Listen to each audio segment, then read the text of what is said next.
Session of the Enterprise City Council to order. Let the record show that all council members are present. We'll, in your smaller folder, you should have a work session agenda. Let's just go right on to our first item, which is our Q3 goal update. Mr. Telos. Good evening, Mayor and Council. So looking at the Q3 goals that we have for Vision 22, everything's still on pace. We've got one thing, which is our pickleball courts, that still are causing some issues in terms of timing and getting somebody in to do an accurate estimate and site plan.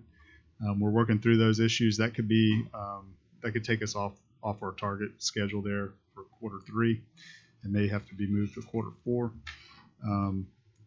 I've got some notes I think all of you have on the Q3 goals.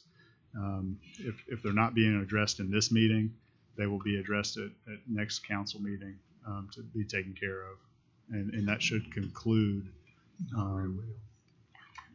Jonathan, can you speak up? Oh, I'm sorry. Yeah. Thank you, Councilman. So our Q3 goals are on pace. The only thing that's not, like I said, pickleball is something that we're just struggling to get a vendor to come in and do an assessment on the proposed site to figure out the true cost. I anticipate either this council meeting or the one on September 20th getting all of our Q3 goals completed. Some of those require your action, so some of those will be introduced tonight as ordinances and be voted on at the next council meeting. Or, for instance, passing the FY23 budget, we'll do a budget resolution at the next council meeting. But everything should be on track. All right. Any questions of Jonathan on our Q3 goals? Looks like making some good progress there. Anything on that? All right. Well, let's move to the review of our agenda of the regular meeting tonight. So turn with me in your large folder. So it looks like we'll approve our agenda, then consider our consent agenda, which y'all stop me if there's anything on here that you want to stop and address in the work session. But we've got several rounds of minutes to approve, then accounts payables, contract billings with KPS Group, Fine Getty. Then we have travel requests, the Administrative Department, Police Department, and we're disposing of some inventory in the Civic Center. Then the mayor is going to present some Dixie Youth State Championship teams with some awards. Then Ms. Penuel with Imagination in the Library of Coffee County is going to address the council. Then we'll move into approval of the floor and staff reports. We do have one item of old business. That's to approve the low bid of $3.9 million, right at $4 million, to Wiregrass Construction Company. Glenn, anything to note there?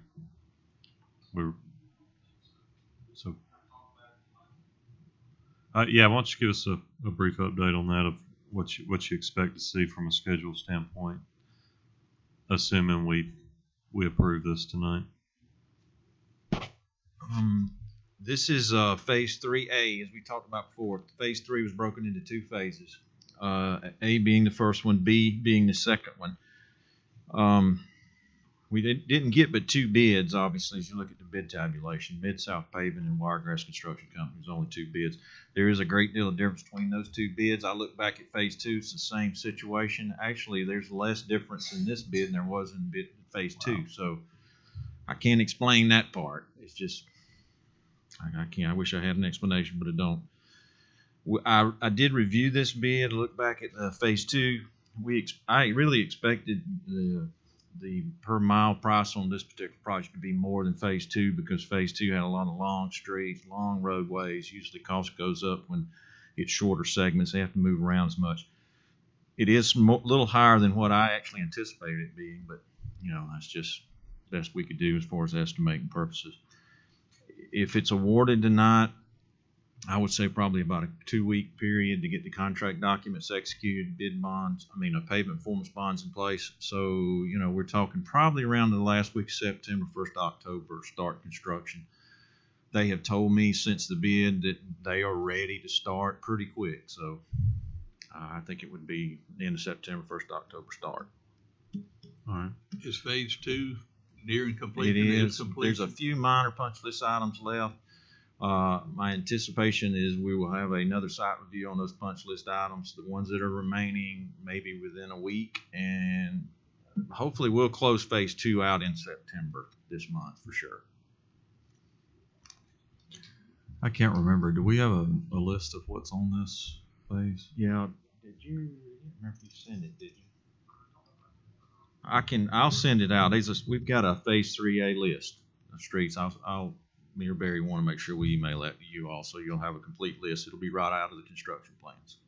So every street's right out of the plan. Budget.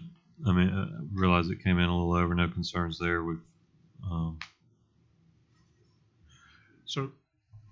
So we had budgeted a number for this phase 3. When I took Glenn's list for 3A, I was looking for surrounding roads that we could do. So I'm hopeful that we'll get a 3B list that gets us back on budget, but we're going to put some alternates in there to make sure that we're on budget for this total phase 3 project. I know that whenever the contractor comes in, the more we can do to keep him from remobilizing to move from street to street, the better price we're going to get. And that's what I was trying to do with the 3B list, is while we're here, we need to do this road. Can we do a couple of these adjoining roads? That's why Glenn's working hard to get that project phase 3B ready to go to bid now. So while the contractor's mobilized on 3A, if he can get a good price on 3B, but I'll also have the alternates in there, so we'll keep it on budget, so it won't be a problem. We have a large list of roads we'd like to get paved, so I want to keep it within the budget that we had set forth for this phase 3 project.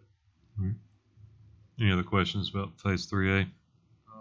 One other thing I'll add, Barry asked me to do this the other day, and Jonathan reminded me. We went through all of the phase 1, phase 2, phase 3A, and 3B in the roadway assessment and redid the PCI index and basically moved all the streets that have been paved in these 3 phases, which will be all the way through 3B, to like a 95 in the roadway assessment. And when we did and re-averaged all of the roadway segments, it came out, depending on how you average it, to a 67 to a 69 roughly average for all the streets. So one of those is weighted, I assume, by the length. It is. The weighted one is probably better. The 69.3 is a weighted average. So that's probably because we got more some accurate. of those long roads. That's correct. So after we get through with 3B, the average in PCI should be 60, more than 67, 69, depending on how you do it. So it actually, I think, meets one of the council's goals pretty good, obviously sooner than anticipated. Mr. President, what we were trying to do with this phase 3 was to meet that goal, the council's goal of achieving that 62 number for PCI number in this phase 3 list. So we should exceed that goal for phase 3, and then we'll look at a phase 4 and see what phase 4 would look like. And if council decide they want to push forward with a phase 4, we'll be ready for that phase 4 list. The reason we'll give you the phase 3A list, I didn't want to put out the phase 3B list till we got this bid price in. I want to see how the bids came in, because I didn't want the public to say, hey, my road is definitely on the phase 3B list, and we're trying to keep it in a budget, and some of the roads may need to be punched to a phase 4. Now, refresh my memory. The reason we had a phase A and a B had to do with water line replacement, didn't it? Well, Glenn so Poly Engineering went through and took the worst roads and said, we need to get these roads definitely, and came up with a phase 3 list. And so I wanted to take his list and say, well, while we're in there doing that, there's some good decisions to be made about we need to go ahead and add this road or not. So I want to get some roads in phase 3 that he didn't have designed. So I want to give him time to work with the water department, look at the roadway to see what we could do about the low risk for water projects. And they had done some projects already and got those completed. They were ready to come onto the list to be done. So it was a combination of several different things, Mr. Councilman, to get those things done. But I'm hopeful that the price we saw elevated for 3A, that the phase 3B comes back to what we saw closer to a phase 2 number. But we'll keep it back within budget. Any other questions about Phase 3 repaving. Any concerns about passing that tonight, allowing us to go forward with that? Okay. All right, moving to new business. We've got several ordinances to introduce tonight, most of which we will not be addressing tonight. We're just introducing. The first of which is a recommendation from the Planning Commission to approve this request, which has to do with Ordinance 090622, which is the Kirkland rezone, 72 acres of land out College Street, I believe. But I'll call for a public hearing tonight to be held on October 4th, so we can discuss that in further detail at future meetings if y'all desire. Then all these other ordinances were discussed, most of them at length at our budget hearings. So we're really just implementing. This is a result of staff implementing our wishes as communicated. So we've got additional garbage sanitation fees. As if y'all remember, we had a trigger in our previous ordinance to go to CPI, that's Consumer Inflation Index. So this is just kind of codifying that. We're going from 2150 to 2346 on residential and business customers for garbage sanitation fees. Any questions or concerns on this? It appears to be consistent with what we discussed in our budget meetings. Then additional sanitary sewer fees, a flat fee of $2.50, and then as you can see, it's going to stair step up. Any comments from staff on this? Is pretty much exactly what we discussed. Quick question on the garbage fees. That's, for lack of a better term, kind of piggybacking off of what we did back, what was that, 2017 or something? That Yeah, 2017 it stipulated how we should do this going right. forward. This is staying consistent with that ordinance, right, Jonathan? Correct. The prior ordinance had a trigger in there for staff to review and make a recommendation to council. If we were keeping up, it didn't say that we needed to make money, but it said we needed to be as revenue neutral as possible and adjust accordingly with the consumer price index. And so this is just a new ordinance that will, like you said, codify it so that on an annual basis we continue to do that. So is it your expectation this will come back to the council every year from here on out, or does this give staff the authority to do it without us passing a new ordinance? I'm going to defer to Rayner on this. But it has the CPI.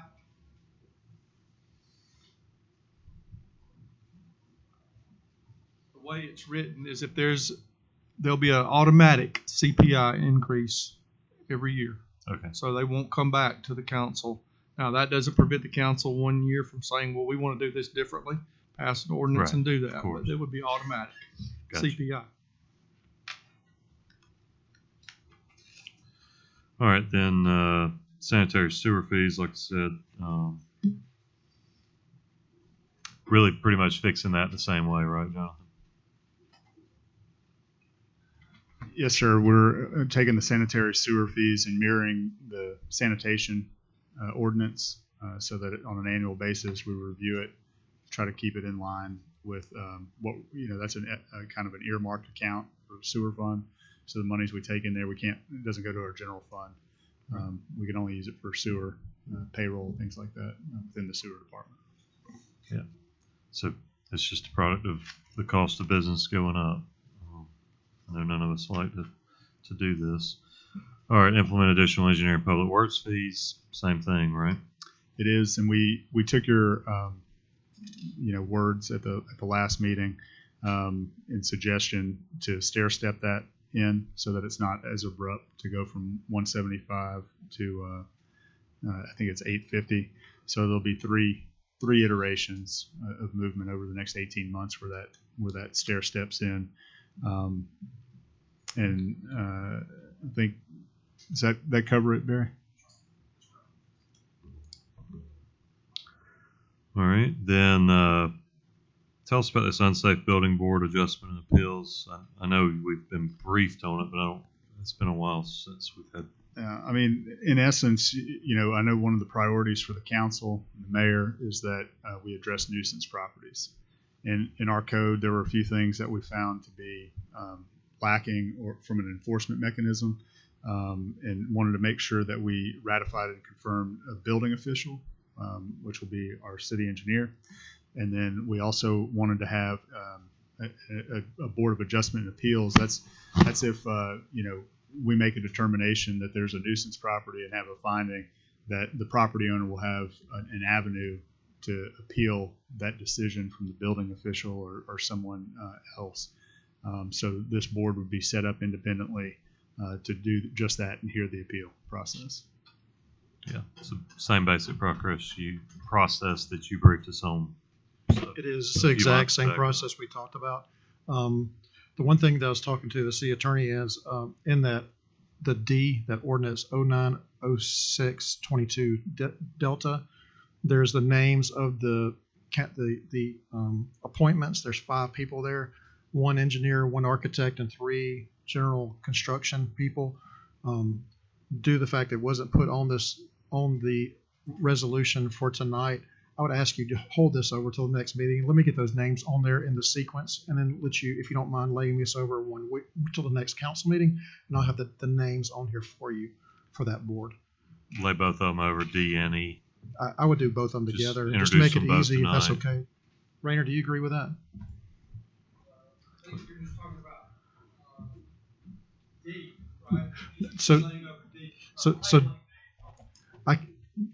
We need to lay over D, if that's okay, till the next meeting. Should we even read it tonight? So just remove it from the agenda. If you want to go ahead and do E, then I'll have D back for you for next council meeting with the names of the 5 people on the board. E, you're comfortable with at least introducing? Yes, sir. E's fine. So typically we would introduce this and it would automatically lay over.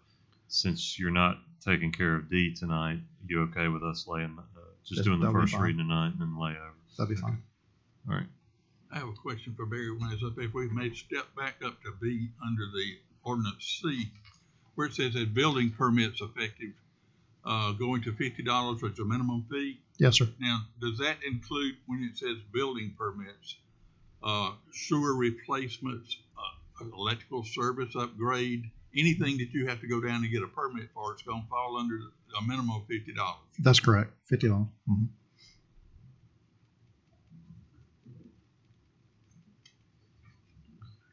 Thank you. Yes, sir. All right, moving on to F, which is to reestablish the law enforcement officer program. Chief Moore.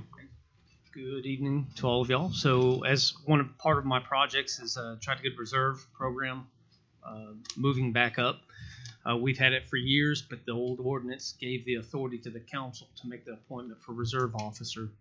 It also outlined exactly what I will and won't issue to reserve officers and stuff like that. Well, obviously, if you've given me the authority to hire police officers that are 24/7, 365, why would the reserve officers be any different? It takes a lot of pressure off of anybody appointing from the council point of view. So I'd like to I've talked to Rainer and we've looked at it, and I'd like to have the reserve program city ordinance rewritten to just simply allow me to do the hiring process. They do the same board, will do the same exact thing as a certified law enforcement officer. They'll go through the same background, the same everything, PT test and everything else, and then the equipment that is to be issued to them will be the same as a police officer. The only exception to it is they will be required to purchase their own vest, but that's not what the ordinance says currently.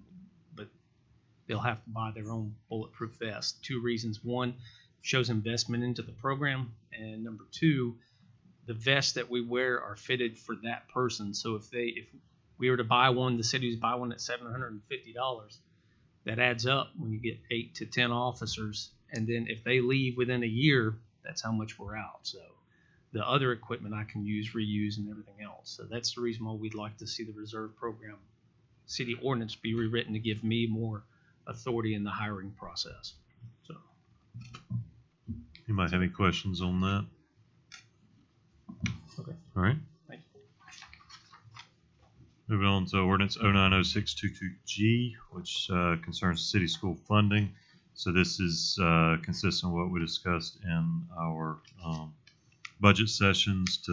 This fixes that Simplified Seller's use tax that was inadvertently paid to the board, fixes the appropriation to the Board of Education at $5.9 million for this next year, and then of course we'll set that amount again next year. So it's just going to adjust how we do those allocations. We've always done an allocation in our budget, but it floated on what the sales tax collections were. Is everybody still good with that? Okay. Appointment of the public information manager, which will go to the mayor. Any comments on that?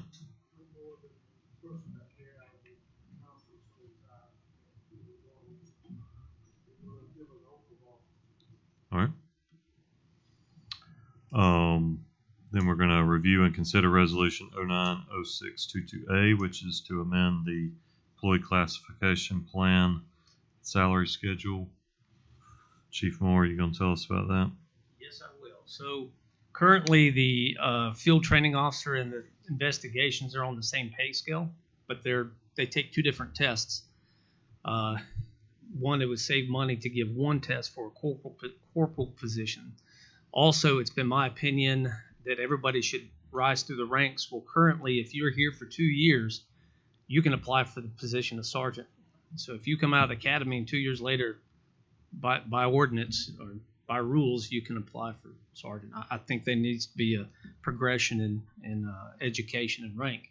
So that's why I want the corporal position to be there. Also, that is a supervisory position to give them some rank and authority over officers to get experience, some first line supervision prior to becoming a sergeant, lieutenant, and further up the ranks. Example, I've got a captain that has never been in any other division other than patrol. That's great, and he's a really smart guy, but I think the city kind of did him wrong in his career progression by not allowing him to have a full idea of other ranks and abilities and stuff like that. So this would allow me to make one position of corporal, and I can put those corporals anywhere I need to. For example, if they're in field training, but I feel like they'd be better in criminal investigations, it's just a swap. It doesn't require me to have them take another test or anything else. So, all right. Any questions for Chief on that? All right.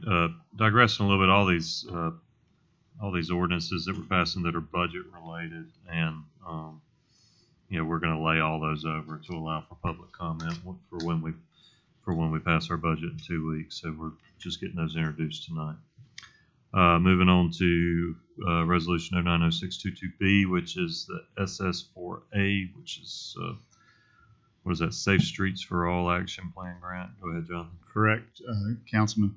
So federal government allocated $1 billion a year through the Department of Transportation for the next 4 years, with the thought process of improving safe driving conditions, safe pedestrian access. And in order to access any of those grant funds, the city would need to make an action plan. And the Department of Transportation also has grant funding on an 80-20 basis to seek an action plan grant. So if we were awarded that grant, we would have to pay a 20% match, and then we would be eligible with that action plan to apply for the bigger pot of money to actually make implementation of some of those things. And at that time, you can decide if you want to meet the criteria of the grant, if we were awarded it or not. Any feel for what, which I realize that we're not having to make a decision to expend money tonight, but what that 20% would be in absolute dollars? Somewhere around $45,000. Okay. So $225,000 or so for the. Correct. Okay. That's the estimate we got from one particular consultant to do an action plan. All right, gotcha. But we can cross that bridge when we get there, after we get the grant. Correct. Okay. All right, any questions for Jonathan on that? Any concerns with at least moving forward with this grant? Okay. All right, authorize mayor to execute lease agreement for the incubator Jesse. Good evening, Mayor, Council. Just I come to you tonight with a recommendation from the Incubator Advisory Board to accept the application that you have before you. We've done a fair amount of due diligence on this gentleman. He is a local person. He'll have one employee, and they will be in the business of cybersecurity. We've taken, I think you have in front of you a business plan. We also have income verification from him, and he comes highly recommended from the PTAC unit out of the University of Alabama. That's the Procurement Technical Assistance Center. And they have been working with this gentleman over a year to create his business, and he's ready to launch that now. If accepted, he will occupy one 10-by-10 office in the front of the incubator, only open room that we have available out there. And city attorney has been kind enough to construct a contract for us that is 3 years. Starts at $100 a month and goes to $120 a month in the third year. There is a additional $20 a month on top of that for his share of utilities, prorated share of utilities. That's kind of it in a nutshell. Any questions? I understand you, all he is renting now is just this one 10-by-10 office? Yes, sir. Yes, sir. everybody confident? All right. Awesome. Thank you all. So we've got a request permission to purchase equipment. Jeremy, you going to give us a briefing on that for access control? Yes, good evening. Before I start on that, we just wanted to give you all an update as another project that we're working on right now. So we're actually going to be swapping the city services from one internet service provider over to another internet service provider. We'll be keeping all of the speeds and services the exact same or better than what they currently have. The current ISP costs $14,186 per month. The new ISP is going to cost $4,219 a month. So that's a savings of about $9,966 per month, or almost $120,000 a year. So we just wanted to let y'all know that we're working on that and should have that done within the next 30 to 60 days. So this right here, the access control. So with the help of K. Kirkland, I applied for a grant through FEMA and the Department of Homeland Security that was awarded through ALEA here in the state of Alabama. We asked for $110,000 and we were awarded $54,577. We took that awarded amount of money and we got 3 different quotes from different access control vendors, one in Georgia, one in North Alabama, and then one from Miller Alarm here in town.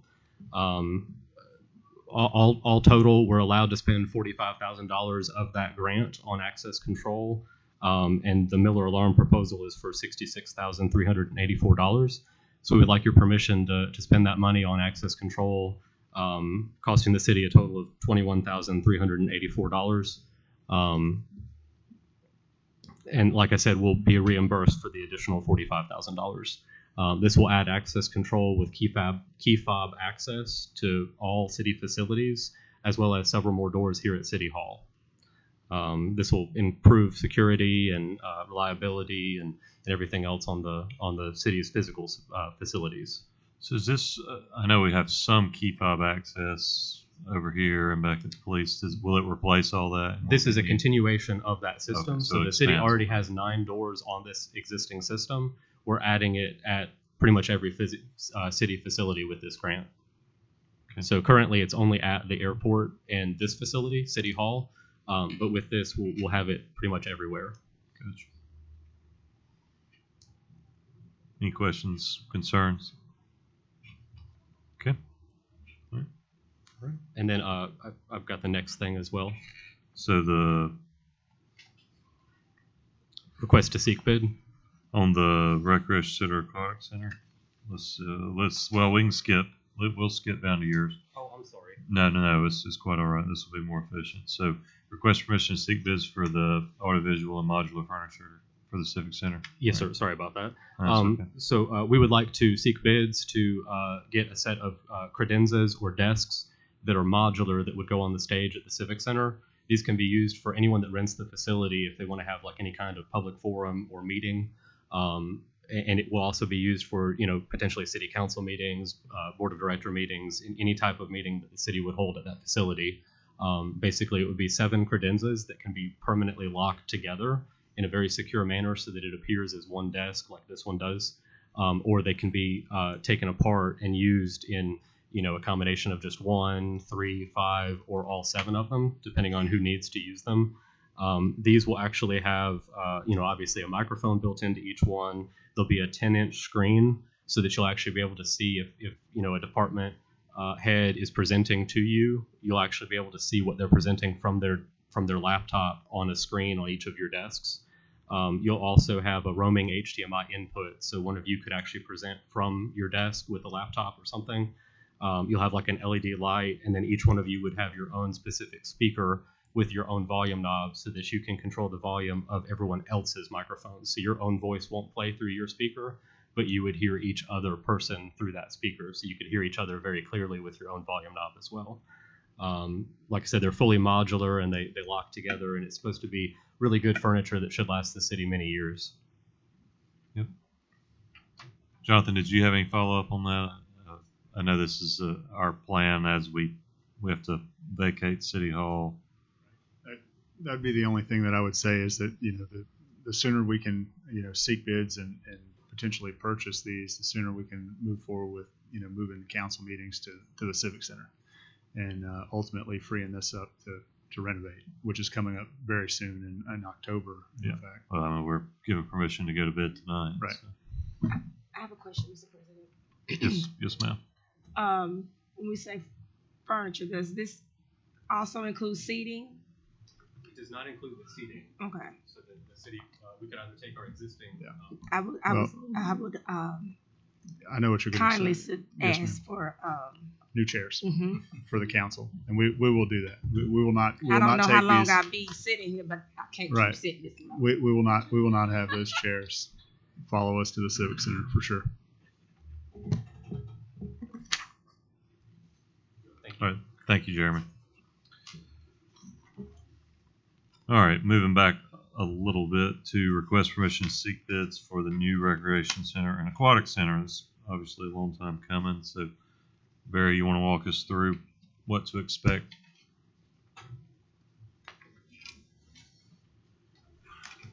Yes, sir. So we had the original schedule was I think it was September the 11th to start the first advertisement for this project.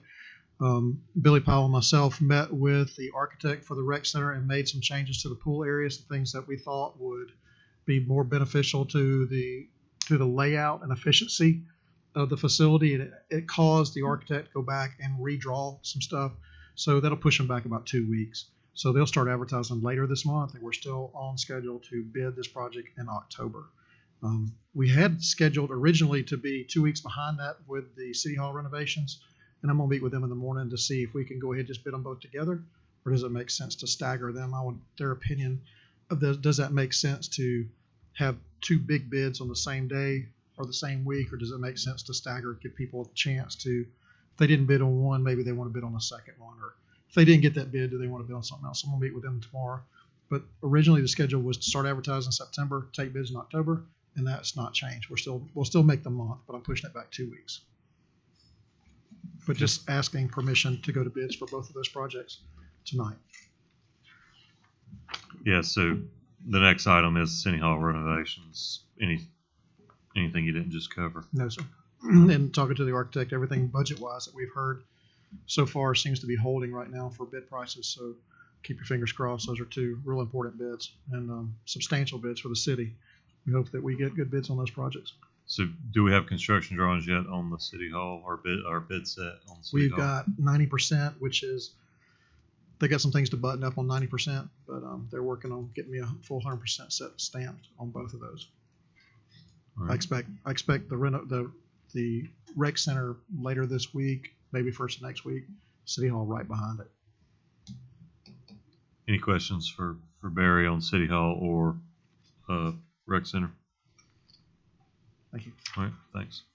All right, that so we've got one deletion. What I'll do is I'll ask for a motion to approve the agenda as submitted with that deletion. All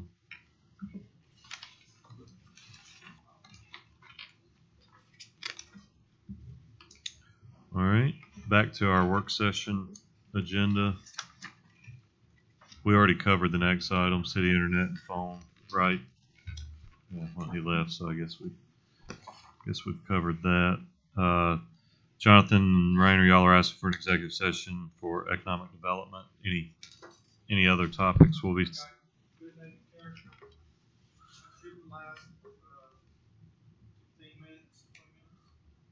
in total?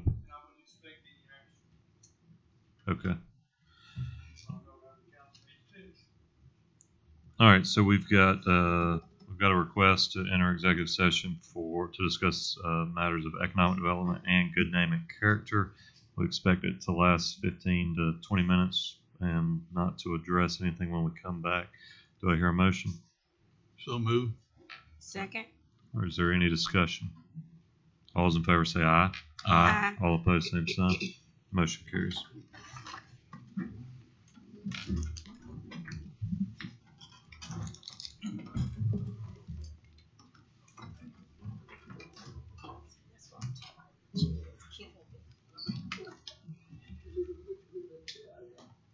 It's low.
Ah, I'm good. How you doing? I'm doing You're good. bright. Huh? You're bright. I know. I went home to change the shirt. I went home to change my shirt. I heard you I had got lost. a messy day on Friday. Well, 2 early o'clock. Friday. It was like 2 o'clock. Yeah, well, about 12 o'clock first thing come. Got me banging on my door. And I got home at 3:30. I get back at 6 and go back up there. So adjust the wells and pump some more water. Because it was on the side. I don't see it lightning on down that there. Yeah. I don't know if the line goes around, fracture the line, and then when the pressure build up, if they mix it in, and the water pressure might build up, and then bust it, not bust it. So they have to figure out. I mean, it blew the whole section top of it. Yeah, just like Glenn showed me the picture of it. Yeah, and the whole section top of it. Just blowed out. And the only thing I've seen do that is white. Yeah. But, yeah, we got everything back to normal by noon Friday. But it was, you know, when you're half asleep, or when you're asleep, Yeah, somebody's banging on your door. and you go up there and you see all this going on. You ain't got the cobwebs out of your eyes yet. Now you're running, trying to figure everything out, what to do.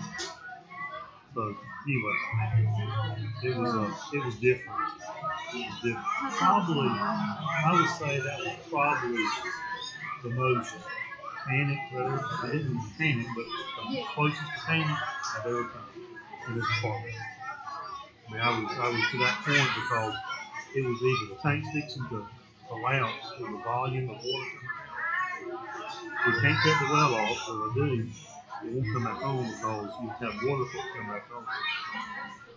So you had all these things going on. So the first thing I do is isolate the tank. Isolate the tank, shut it off, let the water go from the well to the tank instead of from the well to the system. And then had to shut the system down on the road.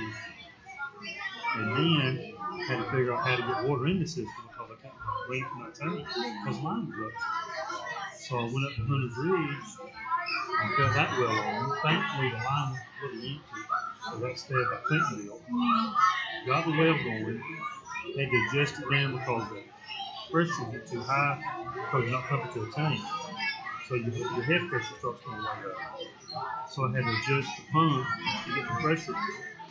Got it down to where it'll pump about 500 gallons a minute. That's okay.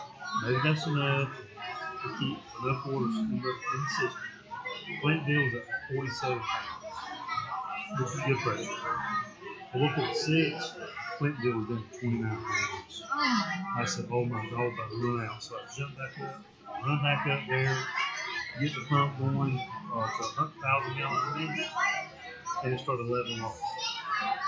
But then by that time, Stu got up there, Nate Stu got up there, they started working on the line. And but yeah, that was probably one of the scariest moments I've ever had. That was different. See, we got VA homecoming. We can't have that thing.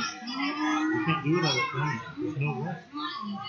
So that's it. I asked Glenn, I called Glenn that day, Friday. I said, look, we need to buy some $500 million things. I told him what happened. So he's looking to see what it would cost. How about $1 million? Where was you put? Huh? Where was you put? We're looking at talking to the ID board, and maybe they can put it up there somewhere around the league. 51. 51 or 167. You see, they got 40 acres right there. See that ID board's got? Yeah. And so maybe we'll talk to Jonathan and see if he can talk to him and maybe go with the thing right there. We gotta get there. Because that there just, you know, again, you have these thoughts that things might happen, You think, oh, it might be another thing. Maybe, maybe not. No, it happened. Yeah, that was good. The Jesus out of component. Oh.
I got a quick question. Tim, I'm just trying to figure out how to read this. Okay. This is 622, right? Mm-hmm. Okay. It says, okay, introduction of debt. But, okay, when I go A, B, and C, so where is, when I went to just the one, which is this one. That's the beginning of it, right? That's the ordinance. And this is the resolution. Okay. Okay, so those are different. Okay, because I'm like, okay, so this has nothing to do with the other. I'm like, okay, I'm trying to. The ordinance is a permanent. Right, yeah, okay. And the resolution. The resolution, okay, because I'm looking at the numbers and I'm like trying to read, okay, so A, B, C, D, I'm like, okay. Okay, I said, let me ask. That's what I said, I said, let me see before they get started. Okay.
All right, ladies and gentlemen, I will now call this meeting of the Enterprise City Council to order. Let the record show that all council members are present. If you would, please stand with me for the opening prayer and pledge of allegiance. Is Pastor Ben Bowden here? There he is. I was looking. Let us pray. Father in heaven, we thank you for this day. Thank you for all these young people that have joined us for the city council meeting, for their recognition and their hard work this summer, for their success, and even the pain of failure. Lord, I do pray that character would be built into these young men. Thank you for the coaches and the families that supported them well. And Lord, we pray for our city. We love Enterprise, and we love representing Enterprise this summer. And so, God, we pray that you would continue to bless our sweet town, the city of progress, that we would continue to progress and do what is right to for the sake of human flourishing. We pray for these councilmen and councilwomen and our mayor. We love them. We thank you for their leadership.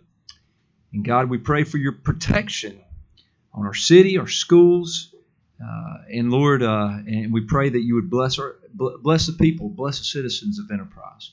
Pray this in Jesus' name. Amen. Amen. Pledge allegiance to the flag of the United States of America and to the republic for which it stands, one nation, under God, indivisible, with liberty and justice for all. You may be seated.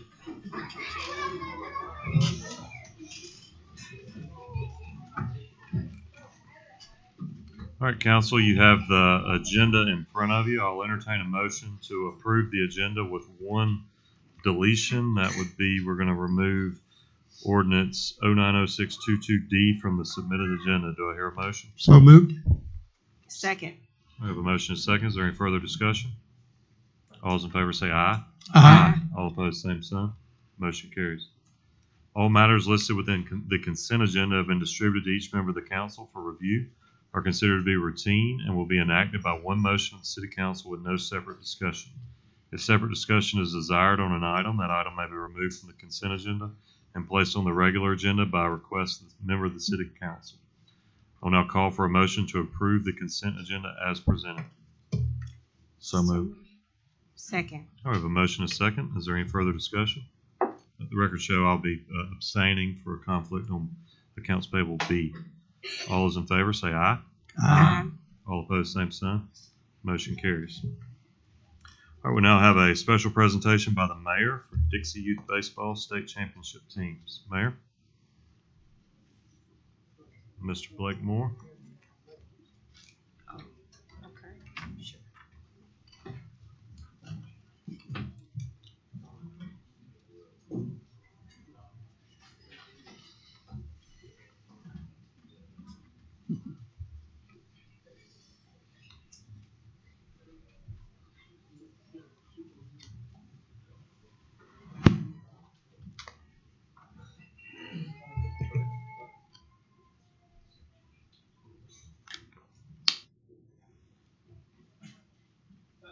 The 6U team will come stand up here in the front first.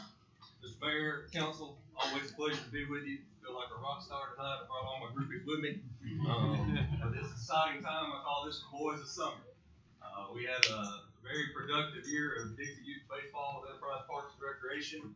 And tonight is we get to honor those teams that won the state championship. I'm going to start with the 6U team here. This is all 5 and 6 year olds. It's been a while since we've won a 6U state title, and actually they had to win 2 state titles. They did something weird, and they had to go play in the what they call the South State Tournament, and then if they won that, they got the opportunity to go play the North State Champion, and then you had the overall state champion. So these boys played hard, coaches coached hard, they went in, won the South, and the South prevailed over the North, so they're the overall 6U state champions.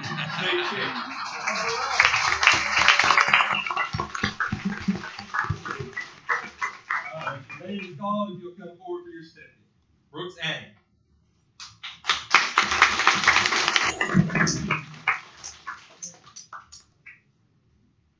John David Hogan.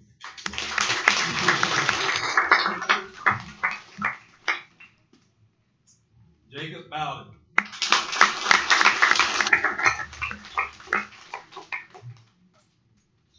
MJ Danner.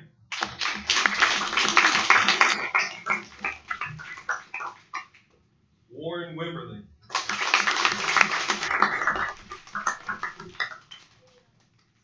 Hudson Kelly. Bryce Tartan. Graham Talkis.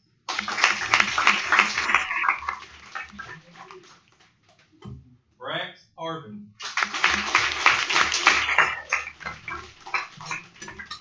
Parker Horn.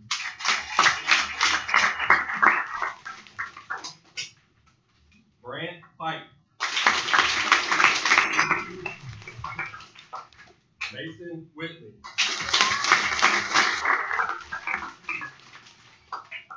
Our coaches, head coach Les Hogan.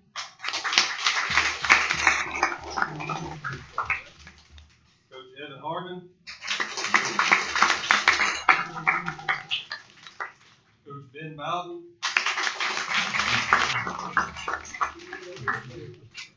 Coach Stephen Addy.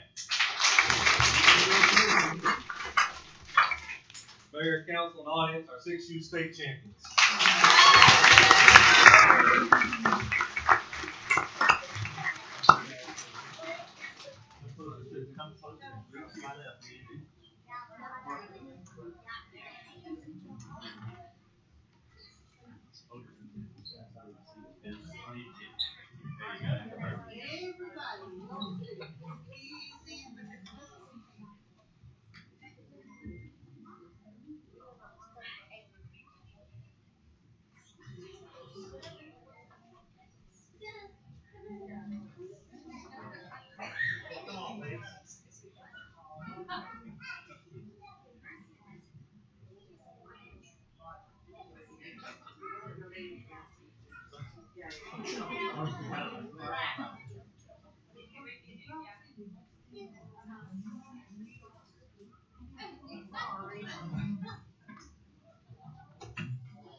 Our next team is the 8U team. Come forward.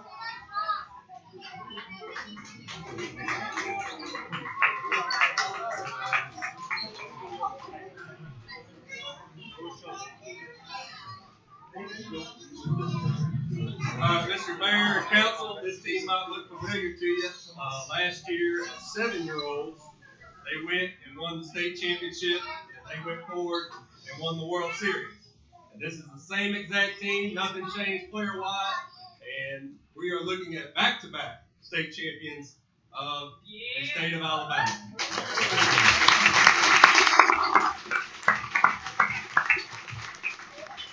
Your name is called if you would come forward. Colson Salter.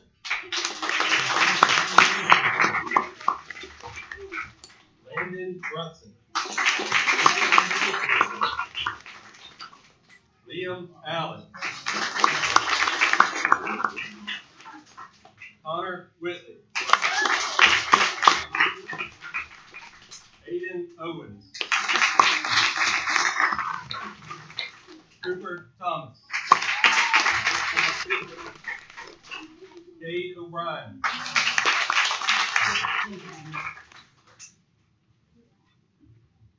Hudson Baldwin. Carson Bryant. Grant Harper. John Wyatt McCray. Red Portman. Our coaches, we have head coach Brad Portman. Coach Stephen Bryant.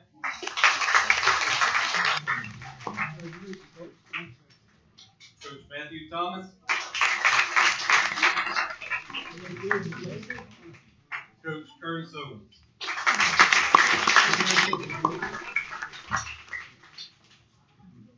All right, guys, get come over here for a bit.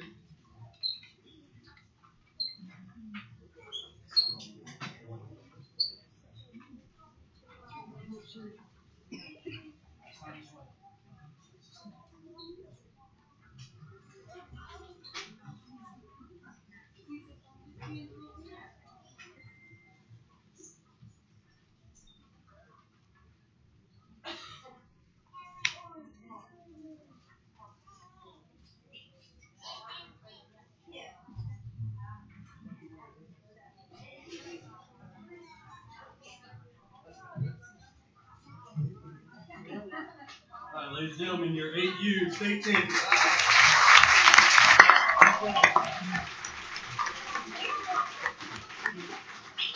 Our 11U team, come forward.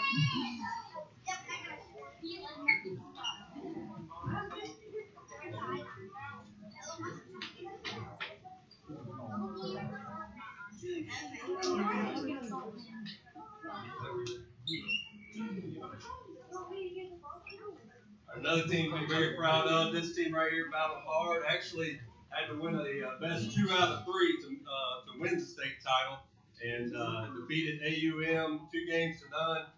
There was nobody more happier in the park that we didn't have to play 3 games that night than me. So, ladies and gentlemen, this is your 11U rookie state champions.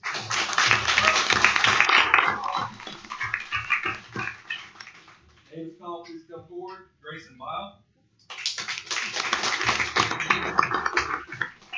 Mason Carrington. Dale Castillo. Peyton Collins. Colton Jennings. AJ Patrick.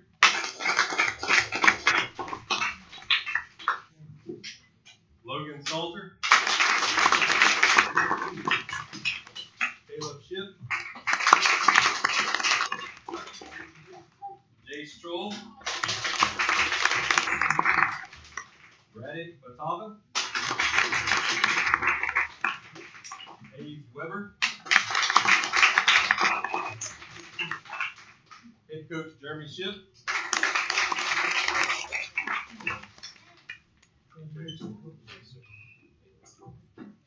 Coach Brandon Salter.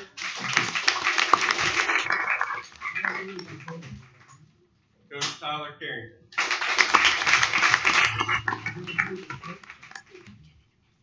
Guys, y'all move down.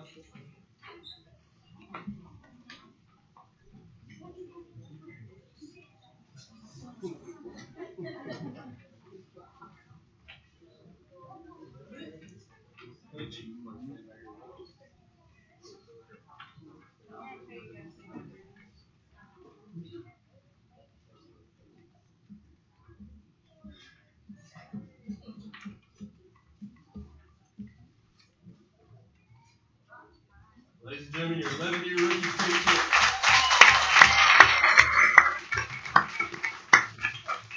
Before we go, Mr. Mayor, I believe a representative from 6U, 8U, and 11U has a presentation for you.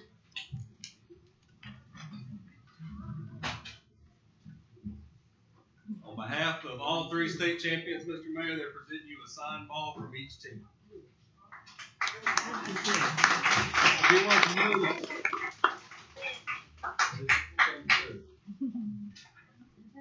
Somewhere. That's gonna be worth millions of dollars.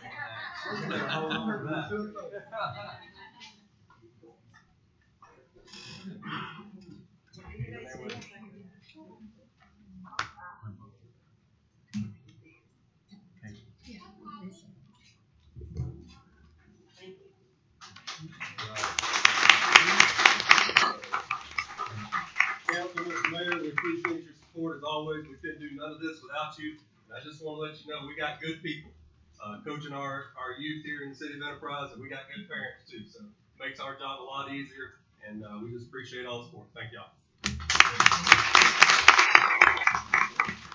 Also, we would like to say to Blake and to Jennifer Powell and the recreation staff coaches and the parents for the fine job that you've done this year. You know, when our team goes on, boys and girls, and they play other teams and whatnot, everybody is always excited about Enterprise. So again, we let them know that we are the city of progress, and we're going to support these children. And this is one of the many reasons that we are now getting ready for our new recreational facility, so that we'll have somewhere for them to train and for us to go. Well, now we're going to have something for the old folks to do too. But again, thank you for all you do. And again, we're going to make everything bigger and better. Thank you.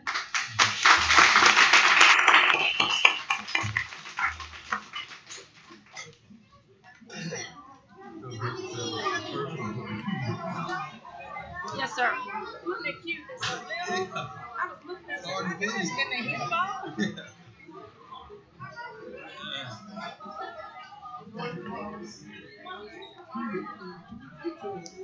He Caleb, Reverend Caleb, he had a son. I recognize his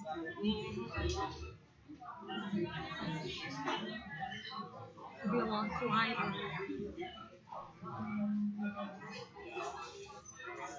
Return, you can be down there.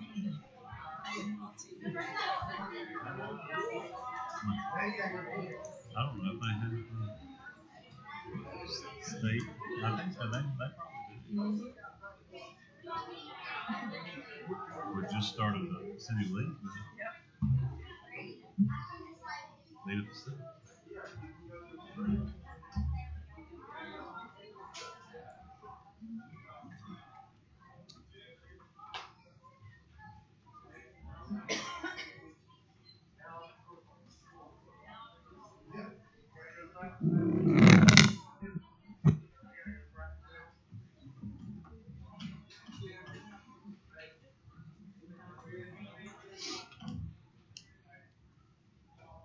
As soon as I get the doors closed, we'll resume with our meeting.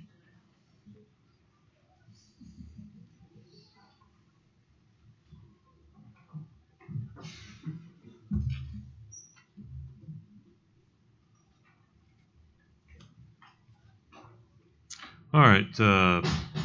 Thank you, Mayor and Blake and Sonia, for that. We're going to move on with our agenda here, which is a request to address the council from Ms. Judy Pinuel of the Imagination Library of Coffee County.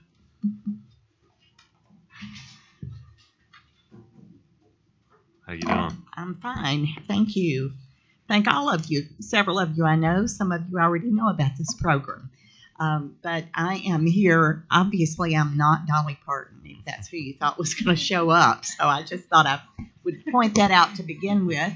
But I am representing her and all these children. Aren't they cool? But I'm talking about the children that are ages 5 and under in Coffee County. The Dolly Parton Imagination Library Dolly started in 95 in tribute to her father, and you may have already known a little bit about that, who could neither read nor write.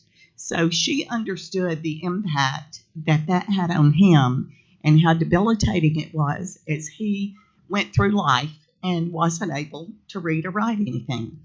Of course, it's kind of ironic that Dolly ended up to be such a prolific writer. She's written over 1,000 songs and many books. But she started this program back in 1995 in Sevier County, where she grew up in Tennessee. And the idea of the program was to let every child, from the time they're born till they're 5 years old, to get a free book delivered directly to them in their home. And that program has, since 1995, when she started in Sevier County, has grown now to where there's over 2 million books a month delivered to 2 million children worldwide. So it's been an amazing program. It was adopted by the state of Tennessee in 2004. It's gone on to be adopted by many, many different states where they've taken it on as a state project. So there's several states. I think the most recent ones were there were 2 states just in this month, actually, or in August. This is September, and in August, that have actually adopted the program as a statewide program. A year ago, after I had been in Enterprise for about a year, I realized there was not an Imagination Library program here in Enterprise. I actually had the privilege of working with Dolly when this was started in 1995, and I know what the program has done. I think you all had in your handouts some information on that showed some of the statistics that have shown that children that have been exposed to this program have scored 29% higher when they went into school and on up through third grade. As we know, here in Alabama, we have some real issues when it comes to some of our education programs and where we rank. I grew up in North Alabama. I haven't lived in Alabama in over 40 years until 2 years ago. And it always bothered me to hear how that Alabama was always thought of as not to be very smart people. And I thought I was pretty smart. So I wanted to come back and try to do what little bit we could do here in the southeast corner of the Wiregrass area to help with that program that we have here. We have 3,200 children in Coffee County that qualify for this program. Out of that 3,200, 67% of them are right here in the city of Enterprise. So we're looking at almost 2,500 children in this city. Now, this is not a socioeconomic program. It is for any child from the time you're born until they're 5 years old. The only thing they have to do is register for the program, and then they get the books. What Dolly Parton Foundation does is they provide the infrastructure for the book distribution. They do the overall selection of the book with a Blue Ribbon Council to have books that are age appropriate. They grow as the child grows. So they start with simple books, words, colors. If you all have children and grandchildren, you know that you've read to them and what they do and how they learn those. And it works right up to 5th grade or 5 years old when they're ready to start into kindergarten. The books are also available in Spanish. They're available in Braille. So they're available for children that speak Spanish and those that can't see. There's also audio versions that are available online for children that may not even know Braille, but they're visually impaired. So it's like every base has been covered. Of course, it's been successful for 35 years, so it's been a pretty successful program. In setting up the affiliate here, when I started a year ago to bring this here, the first thing we had to do was get approved to have an affiliate in Coffee County. There was not one. There is not a program anywhere in the Wiregrass area. So this was the first one to be in this area. It has to be run under a 501c3 as a not-for-profit. So rather than trying to create a not-for-profit, which takes time to do, we reached out to the Central Alabama Community Foundation, and Turner, of course, is familiar with that. I think he served on their board at one time with Burton Crenshaw in Montgomery. So if you're familiar with them, they are actually a charitable association that manages funds for philanthropic causes, and then they distribute funds to not-for-profit organizations that apply for funding from them. Right now, they're managing about $65 million in funds, and they give out, they have about 230 different funds that they manage. So we felt like that would be the best way to go because they have the experience to manage this money. And the one thing that we didn't want to have to do was get into the money management business. We wanted to be able to focus our time and energy on registering children and get children in the program. So we got all of that together. Since then, we have also put together a team of about 50 volunteers that we have now that are working, doing some fundraising. They're ready to get registration started, but there's that one little caveat before we reach the registration part. So I told you the Dolly Foundation handles the book distribution. They handle the book selection. They handle the fulfillment program. What we need to do on the local level is we have to have the money to support the program. It's very, very cost effective. It's $25.20 a year to send one book to a child every month. So that's 12 books, $25.20. That's a pretty economical program when you look at that. So what our job is to register the children, to provide the funds for the program, and to make sure that that money continues to be there for the program. What we have set up on the handout that you all have received in your packets, if you looked on the back of that, you would see what we're looking at is there's historically about 60% of the eligible children are what you end up getting registered. And of course, that's on a graduated basis from the first year until you get to max out normally about 5 years. And then you're going to have the natural attrition in and out of the program. So what we have looked at, and we have kind of modeled the program here. I've studied several other programs in counties and in districts and areas that are similar in size to the one that we have in Enterprise. And what we have found that has historically worked the best is if they try to build an endowment program so that the program can go on in perpetuity, because there's been some areas where they did not do that. They started the program, there was a lot of excitement on the front end, but then all of a sudden they get to year 2, year 3, and because they're constantly fighting to raise money, then what happens is they run out of money and all of a sudden the children aren't getting their books. So they have to cut off the program. We don't want that to happen here. We want this to be a solid program. As has been said several times by the mayor tonight, this is the city of progress. So we certainly don't want to get progress going and then have to all of a sudden stop it because we don't have funds. So what we're trying to do is set up an endowment. We're looking at over the course of 5 years to try to raise at least $1 million to put in that. It sounds like a lot of money. If you spread it over 5 years, it's not that much when you look at corporate donations with the city, different ones that we're reaching out to in the county to do that. We need to reach that $15,000 mark before we can actually start registration. We have a lot of children right now, a lot of parents that are saying we want to get our children registered in this program. They either know about it or they've been in the program in other areas where they've lived. And so what we're trying to do is right now is to raise that money. We've got a little over $2,000 we've raised just from individuals that have given. I've addressed several of the civic clubs, some of the ones that you all belong to, about donating funds to the organization. And we are working on now to launch a big public push for public money, but we're trying to get that solid foundation so that we know that we're going to have some good support from that. So tonight I'm coming here to you all with the information that you've already looked at there to try to get the Wiregrass. There's, as I said, there is not one in the Wiregrass area. This would be the first one. There are already 41. I know your sheet said there's 35. Since I printed that at the end of last year, there's been that many more in Alabama. There are now 41 affiliate programs in the state of Alabama. Unfortunately, none in this area.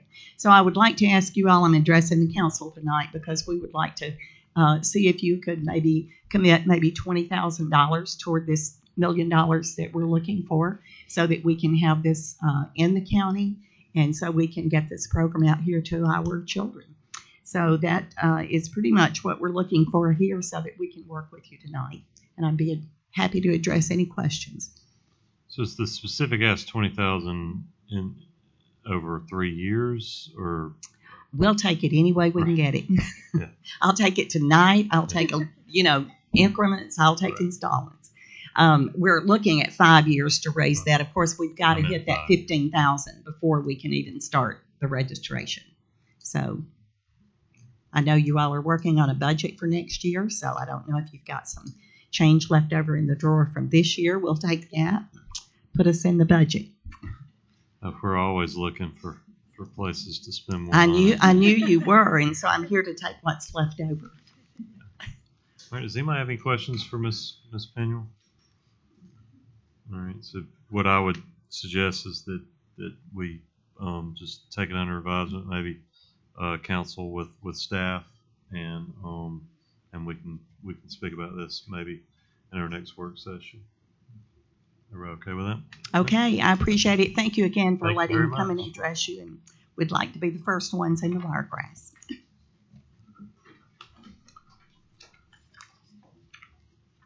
All right, let me make sure I'm not skipping anything. Okay, next item on the agenda is the privilege of the floor, which affords anybody here tonight to 3 minutes to address the council on anything that's on their mind. Is there anyone here that wishes to take privilege of the floor? All right, seeing no one, we will move on to staff reports. Do we have any staff reports any staff members that didn't get a chance to address us in our work session? All right, seeing none, we'll move on to old business. So we have one item of old business, which is to review and consider bid recommendations for FY 22 resurfacing improvements, Phase 3A. So I'll now introduce and call for consideration of a recommendation for consulting engineer Glenn Morgan to award the bid for FY 22 resurfacing improvements, Phase 3A, to Wiregrass Construction Company Incorporated in the total bid amount of $3,995,328.50. Other bids received are as follows. Mid-South Paving Incorporated, $4,992,553. Do I hear a motion? So moved. Second. All right, we have a motion and a second to approve this request from Glenn Morgan to award this bid to Wiregrass Construction Company. Is there any further discussion? All those in favor say aye. Aye. All opposed, same sign. Motion carries. All right, move on to new business. I'm going to introduce for the record a recommendation for the Enterprise Planning Commission to approve the following request for the rezone of property. A request by Reeves Engineering and Construction, LLC, and Galen Co., Incorporated, on behalf of Catherine Kirkland for the rezone of 72 acres of land from R100 Residential District and AGRIC2 Agricultural District to R65 Residential District, located at 1607 West College Street. We'll introduce ordinance 090622, providing for the rezone of 72 acres of land owned by Catherine Kirkland from R100 Residential District and AGRIC2 Agricultural District to R65 Residential District, located at 1607 West College Street. I'll also call for a public hearing to be held at the regular meeting scheduled for October 4th, 2022. We will not be taking action on that tonight. All right, we'll now introduce ordinance 090622A, which is to implement additional garbage and sanitation fees.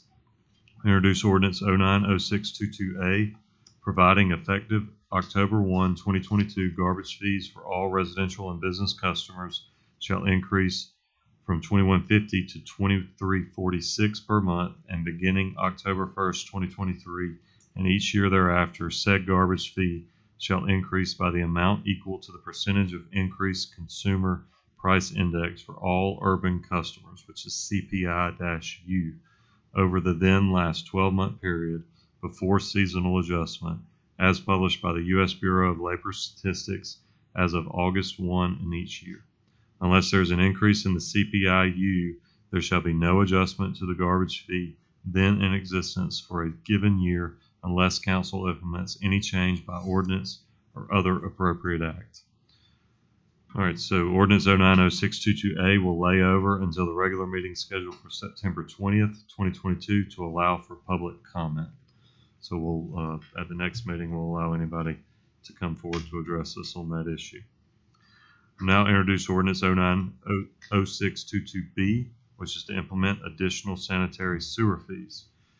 I introduce ordinance 090622B, providing effective October 1, 2022, sanitary sewer rate fees for all residential and business customers shall increase by a flat fee of $2.50 per month for all accounts, plus a 15% increase in each category of water usage over 2,000 gallons per month billing period.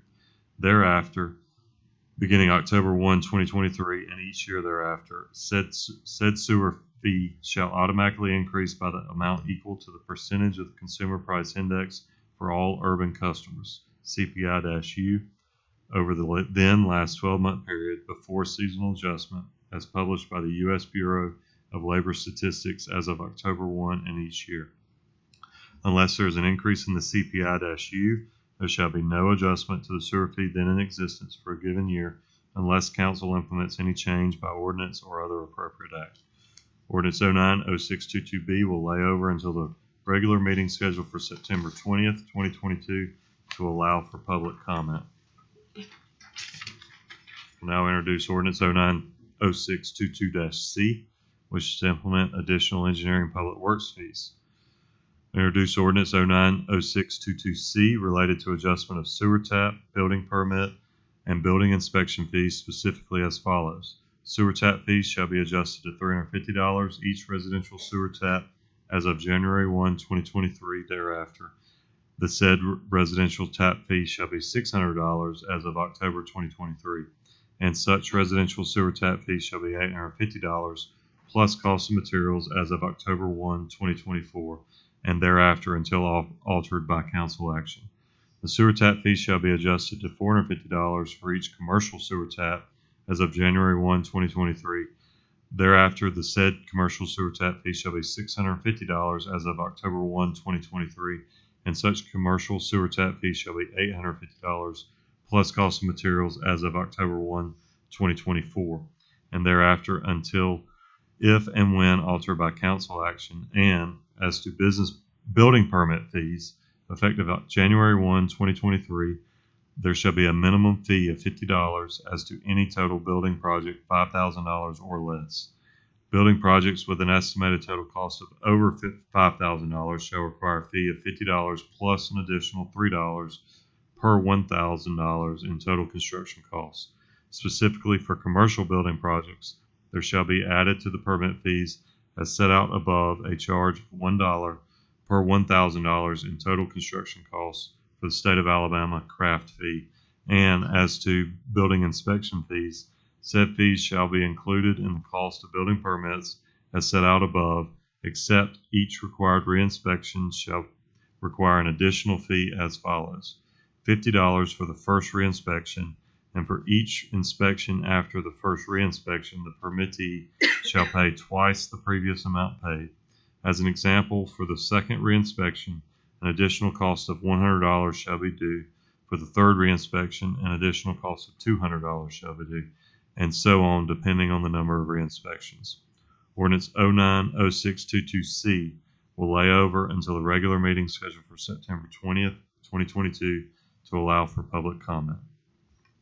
We'll now introduce Ordinance 090622E to ratify and confirm appointment of building official.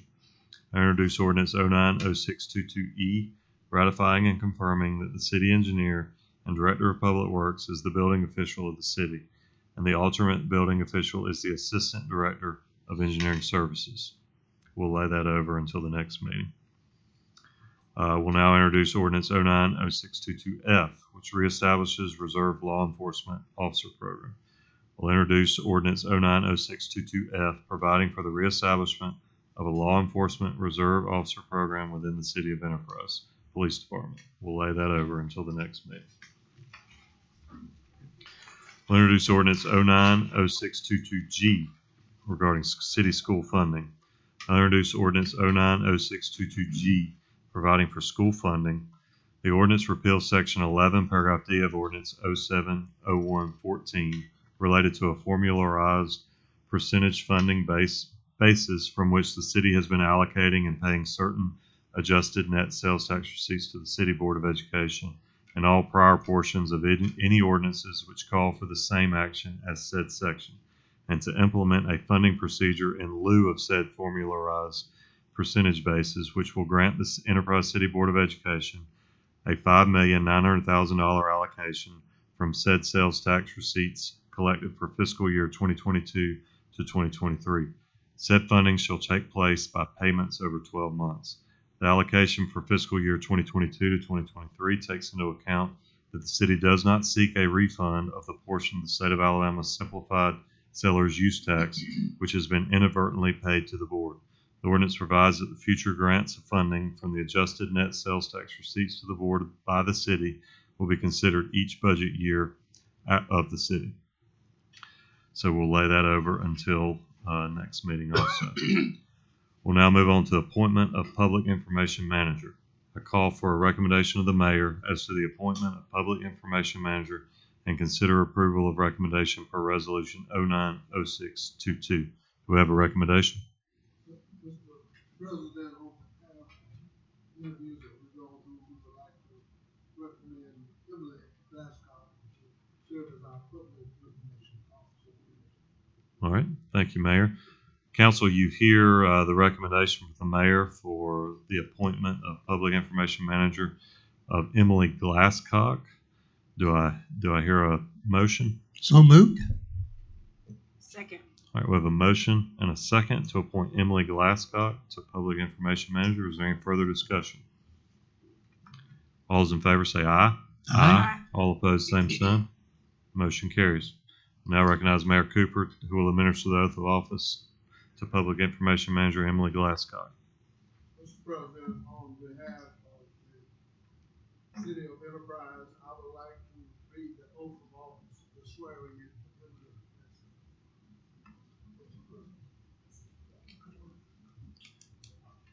Emily,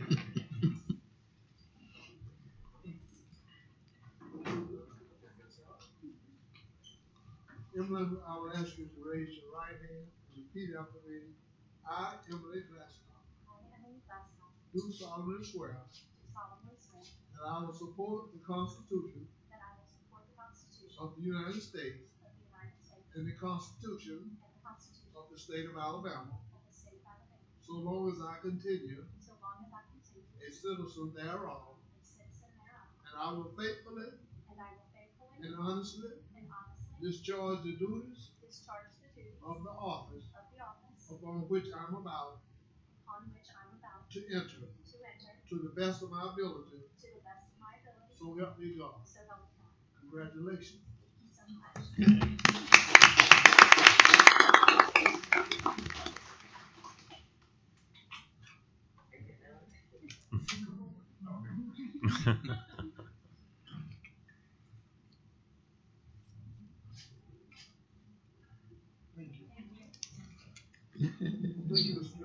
Thank you, Mayor, and congratulations, Ms. Glasgow.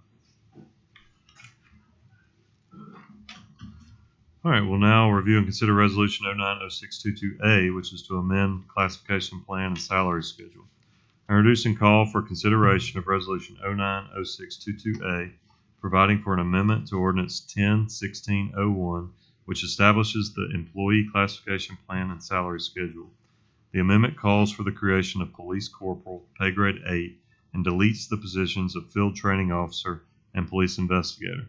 All existing persons with the current titles of field training officer or investigator will now hold the title of police corporal in the same scale and assigned to either the field training or criminal investigations divisions. I'll entertain a motion to adopt Resolution 090622A. So moved. Second. All right, we have a motion and a second. Is there any further discussion? All those in favor say aye. Aye. All opposed, same sign. Motion carries. All right, we'll now review and consider Resolution 090622B regarding the authorizing of SS4A grant application. I introduce and call for consideration of Resolution 090622B, authorizing the mayor and/or city staff to execute and cause the filing of a Safe Streets for All Action Plan grant related to assessment and possible implementation of road safety measures. If obtained, this grant would require a 20% match. I'll entertain a motion to adopt this resolution. So moved. Second. All right, we have a motion and a second to adopt the resolution. Is there any further discussion? All those in favor say aye. Aye. All opposed, same sign. Motion carries. We'll now call for a motion to authorize the mayor to execute an agreement on behalf of the City of Enterprise with Kelvin Selden and Advantage Consulting and Solutions, LLC, for lease of Enterprise Business Incubator located at 102 Commerce Drive as per the terms of the lease agreement. I'll entertain a motion. So moved. Second. All right, we have a motion and a second to authorize the mayor to execute this agreement. Is there any further discussion? All those in favor say aye. Aye. All opposed, same sign. Motion carries. We'll now introduce and call for consideration of requests to purchase access control hardware plus installation from Miller Alarm and Electronics Incorporated at a cost of $66,324.74. U.S. Department of Homeland Security grant funds through ALEA totaling $45,000 will be applied towards the purchase, with the $21,324.74 balance to be paid by the city. I'll entertain a motion to grant this request. So moved. Second. I have a motion and a second. Is there any further discussion? All those in favor say aye. Aye. All opposed, same sign. Motion carries. I'll now introduce and call for consideration of requests to seek bids for construction of the Enterprise Recreation and Aquatic Center Complex. Do I hear a motion? So moved. Second.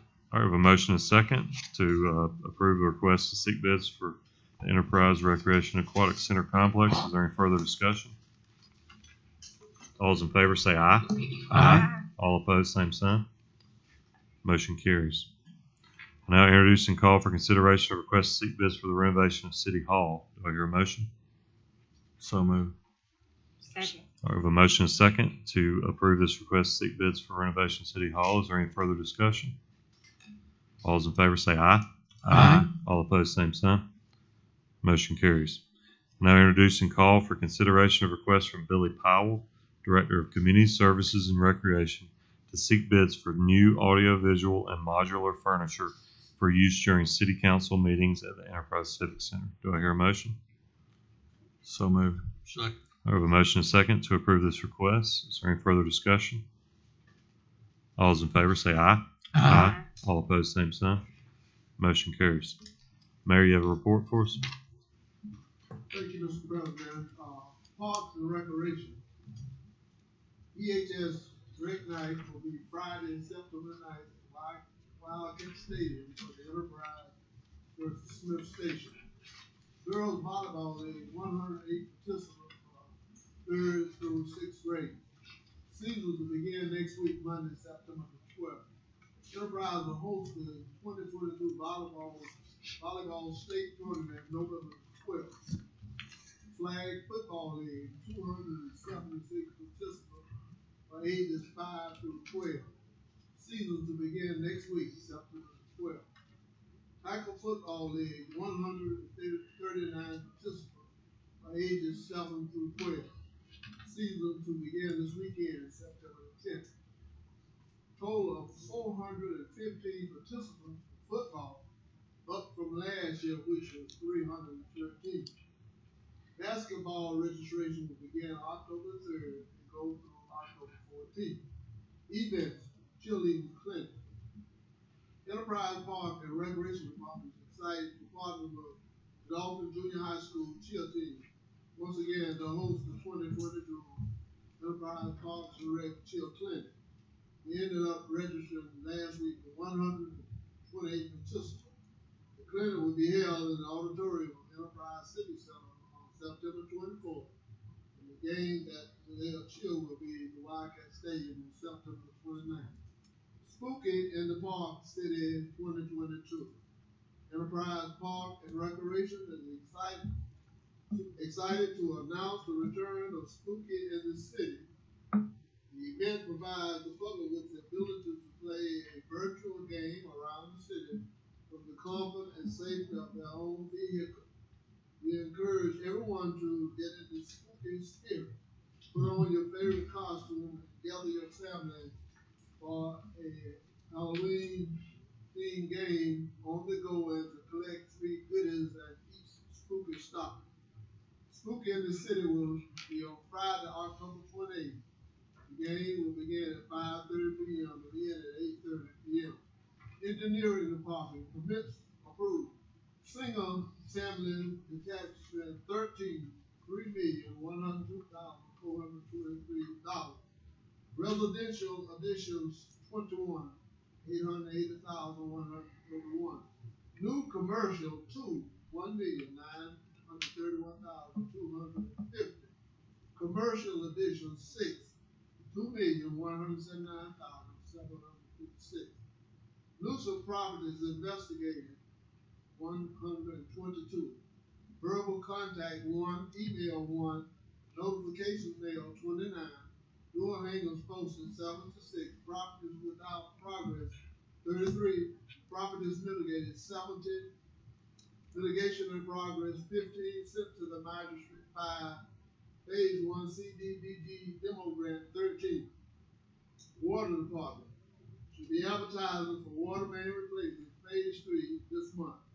Highway 167 North water main is about 35% complete. Civic Center Farmers Market for the month of May. We have 13 events program scheduled in the auditorium for September. We have a total of 20 events program scheduled for the Farmers Market. I would just like to say that with the addition with the Enterprise Recreation Department, the Enterprise will be honoring our first responders and military service members on Sunday, September 11th, beginning at 7:20 a.m. at the Wall of Heroes at the Johnny Henderson Park. And again, we can see that our recreation department is really growing because you understand that they had 300 and some children to register on last year. This year is is up to 415. So I feel that the coming of our new regulation of the forest center won't come a bit too soon. So again, with this, as our program is growing, thanks to Billy and his staff on the job they're doing, because we try to make sure that no child is left behind. Any child that want to participate, if they are able, they are given the same opportunity as anybody else, whether they have money to pay or whatever the situation might be. But again, Billy, thank y'all for what you're doing. Thank all the department heads for what you're doing, because as you can see here, that we are very, very busy in this city. Thank you, Mr. President. Thank you, Mayor. Ms. Sonia? Good to see everyone out tonight, and certainly want to say congrats again to our baseball champions in the city, and congratulations, Mr. Glasscock. Happy to have you on board, and it is exciting to when we work through our agenda to see progress that we've set our goals for as a council for our capital projects coming along. So we're excited about our bids to construct and renovate and possibly get some new council chairs. So stay tuned. Mr. Eugene? Doesn't it do your heart good to see this group of young men like we had here tonight? I'd like to thank our recreation department, our department heads, and everybody in the rec department for a fine job they do. I'd like to welcome you aboard, Miss Emily Glasscock. Look forward to working with you. And thank everyone for coming tonight. Mr. Gregg? I think I'm as excited about those chairs as Sonia is. I'd like to welcome Ms. Glasscock to the team. I think this is a very important addition to our city staff, and look forward to working with you on that. Congratulations to the teams that have already left. But Scott? Yeah, I also like to congratulate all our ball players, their parents, and the coaches, especially at this time of the year when you have to travel a lot of distance, a lot of miles on the road, and a lot of money out there. So congratulate to all of them, and to our rec department. Super job again, as always. Congratulations, Emily. I appreciate it. I had enjoyed time talking with you earlier tonight, and I'm in favor of Blackhawks, so good there. But thank you to everybody that came here tonight. Thank you for everybody that's online watching us. And again, we have the best city workers in the entire state or the United States and Alabama. Thank you. Yeah, ditto what everybody said. Certainly, congratulations to everybody who was recognized tonight. Ms. Manuel, thank you for your time tonight, briefing us on what exciting things you're working on. Ms. Glasscock, welcome aboard. Looking forward to getting to know you and working with you. And like Greg said, I do think it's extremely important as ever, that we get better at communicating and getting our message out. I think we would all agree that's something that, well, I know we all agree on it because we wanted to move forward this position. We've got to get better, and we're committed to getting better at communicating, getting the word out. So, a lot of just sitting there and listening to me read tonight, and if you just showed up for the first time, haven't been paying attention, a lot went into those ordinances we introduced tonight. It's the culmination of a lot of work by our staff, primarily the mayor and his staff. We discussed them at length at our budget meeting a couple of weeks ago. So, it's all tying together. Certainly our investments we're making in Parks and Rec, our city hall, and in that is our police department. So I know y'all, there's 2 policemen at least in the room. Y'all said you'll believe it when you see it. So y'all witnessed it. We approved bids to go out. So we really need to make some improvements for those guys back there. So I'm looking forward to that. More paving, certainly excited to see more paving going on. And one thing that wasn't mentioned tonight that we did talk about in our budget meetings, and we'll talk about a little bit more next meeting, is the exciting things that the junior college ESCC has going on out there with the Workforce Development Center that the city has, or that this council has committed to partnering with them on with that Workforce Development Center. So anyways, a lot of exciting things come back in a couple of weeks, and hopefully we'll have a good meeting then too. Please stay safe between now and then. We are adjourned.